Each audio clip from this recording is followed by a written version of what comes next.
Welcome to Life So Far. I'm Rich Bryant and I sit down with everyday people from all different backgrounds to hear the wisdom and stories from their life so far. Thank you so much for stopping by and I really hope you enjoy this next conversation.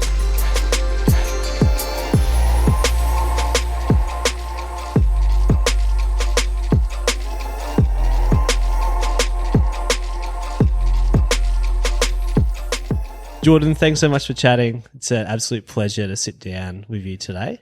No worries. Thanks for having me. No worries. It's great to have you. So let's kick it off. Let's get straight into it. What's the best piece of advice you've ever received? I'd say the best piece of advice I've ever received would be just to not take yourself so seriously. I think I am a deep thinker and I'm a perfectionist and I want to do everything right. And I never want to make a mistake. And often that just translates to me being too serious and tiptoeing through different situations and different conversations. Like as if you're worried about you're going to say the wrong thing or just and making a mistake in general is something that I have a bit of a fear of and I'm working to get over. And so one of my mentors, a couple of actually mentor and close friends have just said that to me in things when I've been explaining to things that I'm worried about. I'm like, you just need to get over yourself. It's not that deep. Like you're going to the shops and you're buying a can of tuna or something else, just pick one. It's not that deep. I overthink a lot of things. Yeah, like decision fatigue. Yeah, exactly. Yeah. Yeah. So to not take yourself so seriously when little things or even when you say something and you look dumb, it's not the end of the world. And yeah, it's okay. Where do you think that's come from? I don't know. I think it's a lot of my personality, to be honest. I have just naturally wanted to do things right ever since I can remember. And perception has always been very important to me. I think as a lot of people, it would be as well. And yeah, so it's just grown up thinking like that. And then you just realize as you get older, I suppose. I'm not that old, but I've learned that it's, I don't know, it can be very tiring. Yeah. And not the best thing. Exhausting. Hey? Yeah, and life's more fun when you just, not take yourself so seriously, laugh at yourself. It's fine. The reason I asked that is because I am exactly the same. So I don't know if you've ever had this experience where you become aware of how you're walking. Have you had that experience? Like say you're in a shopping center or something and or the thing that's happened to me is say I'm in a public setting and I've been called up for something, so I've got to walk up to a stage or something like that. Oh, don't get me started. I become incredibly aware of, how am I walking right now? And you start to you have like an out of body experience where you begin to walk really weirdly. And Denny, my wife, she's been like, "You're doing that thing again, weren't you? Where you're thinking about walking." It's like, how did you know? She's like, because you look like a weirdo. Like, oh, excellent. Like, I'm like, I've been walking for 20 years. How do I, right now, I forget how to do it? Yeah, it's so true. I don't walk straight the best of times because I just, my knees are crooked, so I just walk weirdly anyway. So I'm that much more aware of it when there's people actually watching me. Yeah. See, I've never noticed that. Well, I'm glad. Yeah. But now you're going to because I pulled it out. Yeah, I'll be videoing it. But I think it's so true, isn't it? I think people are so much, as we are, both are usually, we're thinking about what people are thinking of us, not what other people look like or are doing. So I think it's a great piece of advice that you've received, which is to not take yourself too seriously because everybody else is taking themselves way too seriously as well. Yeah. And I think that stands out. Like when you aren't necessarily thinking about what people think of you, that's really attractive. Yeah. I think that my friends that are really good at that, I'm like, oh man, I just want to be so comfortable in my own skin. That's exactly right. Every person that I see doing, just not caring, at least seemingly not caring what people think, living the life, I'm like, that's exactly what I want to be like. And I find that so attractive in other people when you see it. But then it's harder to put it into your own life as well. Yeah. But yeah, I admire my friends who do that. Yeah, definitely. I think it's just a part of life and it's something that we are continually just journeying through. And I think some personalities are more susceptible than others to that as well. But no, that's great. What has been your greatest struggle? My greatest struggle, along a similar vein, it would have to be, I would say, being myself. Yeah, looking at what everyone else is doing and who they are, and kind of deciding what you think is the best, objectively the best person you could be, wherever you see that, and trying to be that has always been a pressure on my life. But then again, I'm not that old, but as I've gone along, just realizing that individuality is so important, and it's amazing actually. And being the same as everybody else is, if everyone was like that, as we hear people say, it would be a very boring world. And learning that the little quirks about myself are okay and they're good. And that as a Christian, I believe that God put them there in my life for a reason. And just to become more comfortable with that. I wish I could say I'm like that all the time now, but I'm better than I used to be. That's awesome. But yeah. I think it's something, it's like the first question. I think for most of us, that's something that we're never going to be perfect at. I think the phone is going off. I'm so sorry. That's okay. Oh, it's from Sydney, New South Wales too, so it's not even an important call. Oh, it'd be some telemarketer. That's totally fine. Doesn't matter. But I think it's so true, isn't it? Like that, learning to stay in your own lane and going, what do I want to do right now? Or how am I made? How have I been created? How do I use that to the advantage kind of thing, and not just conform to be like everybody else? Yeah. It's a real struggle. Definitely. Yeah. What's been your happiest moment? This question I really struggled with because I look back, I'm like, I have had a lot of happy moments. I should be able to think of one off the top of my head. Well, that's great that you've had that many happy moments. Yeah. But yeah, when thinking about like blissfully happy, I'm not sure that I can say like there's one that I've been blissfully happy. But I've had some of my best memories and happiest memories are just the times that I'm with my friends doing random things, just going to the beach, having a barbecue, going, I don't know, Christmas times, opening presents and giving presents. Yeah, there's, I was seeing some of the other people you've had, James was talking about his wedding and having a kid. I'm not there yet. But I imagine those would be really happy times. What I was thinking about though is what I would, in the future, what I'm looking forward to that would be a really happy time for me. And one thing that definitely came to mind straight away, one day when I get to San and I go to church, so a baptism pool with one of my friends who I've invited to church and decides to get baptized. Yeah. That would be a really happy day for me. Yeah. Hasn't happened yet, but I'm really looking forward to that day. So really cool. It sounds like you become happy when you're in community. Yeah. Yes. Yeah. And would you classify yourself as like an extrovert or an introvert? Definitely. Yeah. Yeah. So I don't know on the, some people say I'm a introverted, extrovert, or extroverted introvert. I don't know what scale that is because I feel like it's I don't know. But I love being with people so much. But I definitely like my alone time. Yeah. I mean, like most people, I would think. Yeah. I think, I don't want to go on a rant, but I think sometimes we use these things and we put ourselves in a box. Yeah. I'm an introvert, or like I'm an extrovert. But you kind of then go, oh, I shouldn't go and read a book by myself because it won't give me energy. Yeah. But there's a lot of times where that does give you energy. Yeah. But I think sometimes we can get caught up. And like the Enneagram is another thing. Like, it's great. It's a great tool. It's awesome. But you can't live your life by the number on the Enneagram that you are. Yeah. You can use that to help you inform decisions or understand, be more self-aware. But you can't just be like, I'm this number, therefore I'm not good in that situation. Yeah. It's like, have a crack at the situation. Yeah. Like, you might not be naturally good. Yeah. But it doesn't mean you shouldn't have a try it. Yeah. And sometimes it's important to put ourselves in situations that we're not naturally good at anyway.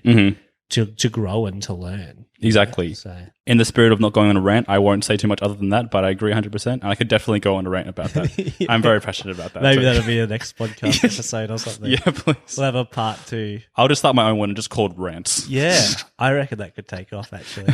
Definitely. I 100% agree, though. Yeah. How do you want to be remembered? Now, this is a deep question for a 20-year-old, but I think it's important. Well, I have more answers for that one than I do for that last one. How I want to be remembered, firstly, would definitely be as someone who loves and cares about people. Firstly, I want, whenever I hang out with someone like yourself or someone I just met or someone that I've known for ages, I want them to leave hanging out with me feeling better and not feeling like they've, sometimes you can hang out with people, you just feel so drained when you leave. And I never want that to be an experience for someone who hangs out with me. Sometimes it's inevitable because you don't get along with everyone. But for the most part, I want, in some way, shape, or form, people leave hanging out with me being like, yeah, I feel like better. That's so cool. And again, as a Christian, I would say I want people to leave being like, oh, like I felt like, and I say this, take this as it is, like hanging out with Jesus, to be honest. Yeah. Because that's really important to me. I see how he hung out with people and how they felt when they left, and I want to do my best to be like that. Yeah, they want to see a bit of his character and what we learn and read and know about him in the conversations. And you as a follower of Jesus. That's part of the mission, isn't it? The part of the calling is to kind of spread that Jesus' love. Yeah. And that could be taken really weirdly, but it's literally just what the character and go, and is that something that you do consciously? So, you go into a new conversation or a new meeting someone. Are there times definitely where you kind of have to, before you go into that situation, go, how do I want people to leave this conversation? Is that something that you've learnt to do? Yeah. Absolutely. Sometimes it comes much more naturally with other people. I mean, with certain people, sorry. Just some people you just click with much easier. So it's much easier to be nice to them.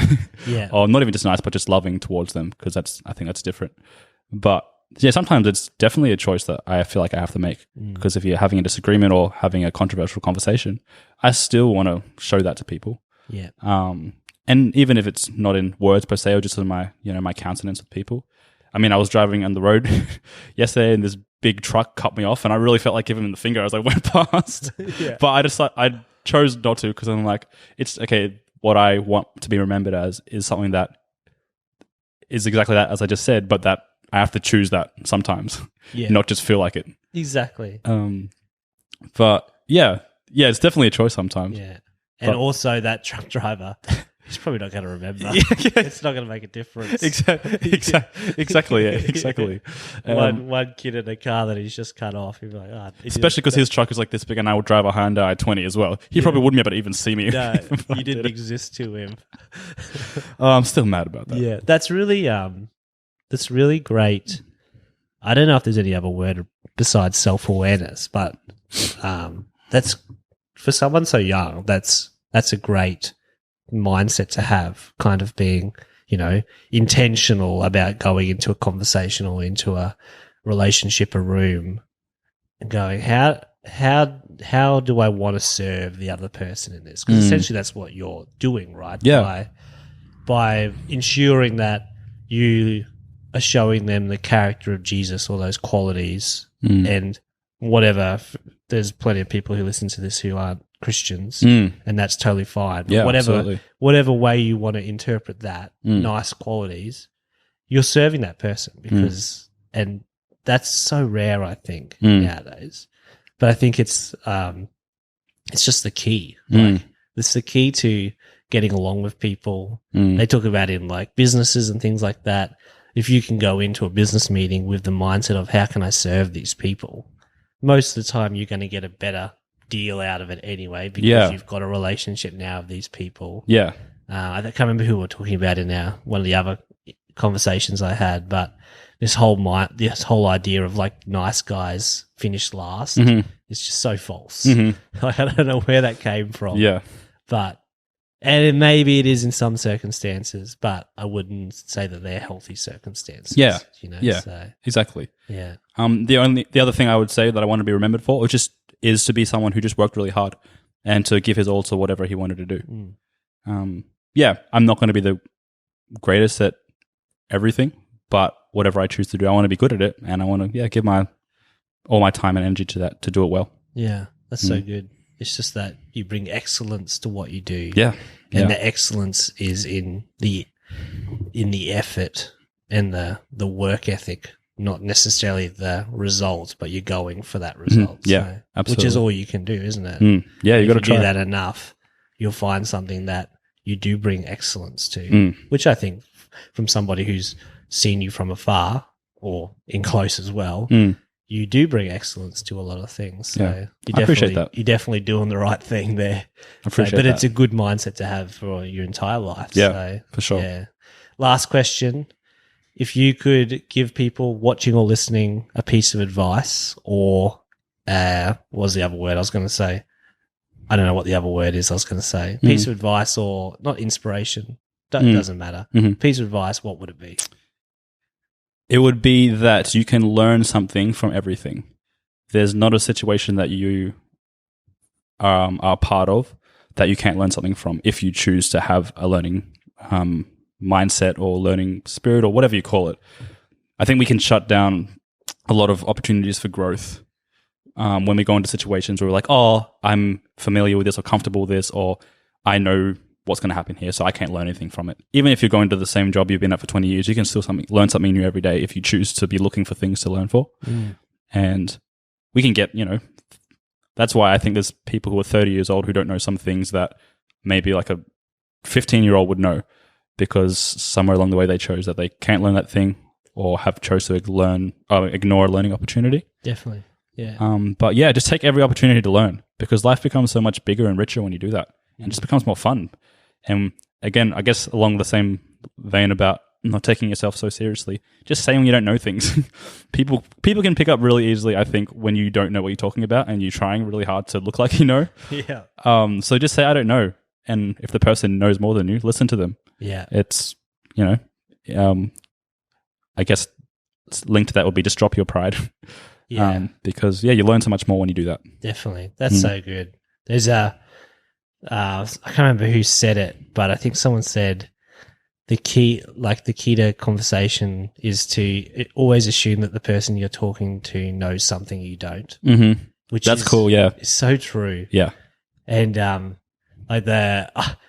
really guilty of that. So it's something that I've kind of been, like even the last 2 years, it's something I've had to be really intentional about is going, I don't know everything. I just need to stop holding these opinions so close to my chest. 'Cause I don't know if you've ever had this experience where you're in like a disagreement with somebody and you're winning the disagreement, but you know that you're wrong. Yeah. Have you had that experience? I definitely have. Because I think I'm quite good at expressing an opinion. Yeah. And, and there's definitely been times like political things like this where I've just got on this bandwagon and I'm talking, and somewhere along that conversation you're like, crap, I'm actually wrong here. Yeah. But I've gone too far that I can't. I'm too back far down. now. I can't back I'm just down. going to win this argument, which is such a shocking way to live. I know exactly what you mean. Yeah. Yeah. So I think if that's, the great piece of advice is that, always everything is an opportunity to learn. Like even today, I go into this with what can I learn from Jordan? It's a chat. You can learn something from everybody. Exactly. And every experience. So, yeah. And that's the great thing about this podcast, right? When we're having a chat off mic before, that's awesome, because we can learn something from each other always. Doesn't matter where we are in life. And there's so many times people have things that we have no idea that they know, and all we have to do is ask a question and they tell you, I'm like, whoa, I would have never have thought about that like that. Yeah. We all see the world through our own prism, our own experience. And so everybody has something different to share. Like even if it's the same two pieces of knowledge, same two people have witnessed an event. If the one person's on one side of the street and you're on the other side of the street, that looks totally different. So if you go and got them to give you a recount minute by minute or second by second of what actually happened, it looks different. And so I think about that in all aspects of life, Yeah. why would I not want to try and learn and hear as many points of views as possible Yeah. to help exactly. me inform my view? And there's definitely times where you hear somebody's point of view and you can go, you know what, I don't think that's correct. Yeah, absolutely. But I think the maturity, and it's something that I have to learn, is kind of being like, that's also okay. Mm-hmm. Yeah. Yeah. There's times where it's not okay. Yeah. And you have to kind of, say, no, that's not correct. Yeah. But I think the maturity and also the fun of life is learning to go, how do we sit in this space of experience and opinion and all come out the other side still loving each other just as much, or loving or liking or whatever it is. Yeah. And not Yeah. hating each other. Exactly. But no, good stuff. That's Yeah. great. I'm gonna wrap it up before I Yeah, go yeah. on a rant or a ramble. But, mate, this has been so good. I've really loved what you've shared, and I'm sure people that are listening or watching will get a lot out of that. So thanks so much for your time. I really appreciate it. It's been No great. worries. No worries. Thank you again for having me on. It's been great. Yeah, if people want to find out more about you or follow your story, where can they find you? The platform that I use the most is Instagram, and my Instagram is Little Philo Boy. Yep. So all one word, Little Philo, Filo, and then boy. And that's because you're from the Philippines. I am, yes, and I'm not the tallest either. So Oh, yeah, I've never put that together. You're not the shortest. So. yeah, no, I'm not the shortest. Medium pillow boy. Yeah, maybe I should change it. Yeah, but I'll leave it like that so you can find it. But yeah, mainly on Instagram, and then Yeah, I'll put that in the show notes, the link in Yeah, the description, yeah, for sure. as they like to say on podcasts. So, Yeah. yeah, mate, this has been a blast. Thanks so much. no, And awesome. Thanks so much, Richard. everybody listening and watching, we'll see you in the next one. I really hope you enjoyed that last conversation. If you're watching on YouTube or listening on Spotify, it would mean the absolute world if you like and subscribed or left a positive comment. I know you've heard this all before, but these things really do help the channel grow. Thank you so much for your support, and I'll see you in the next episode.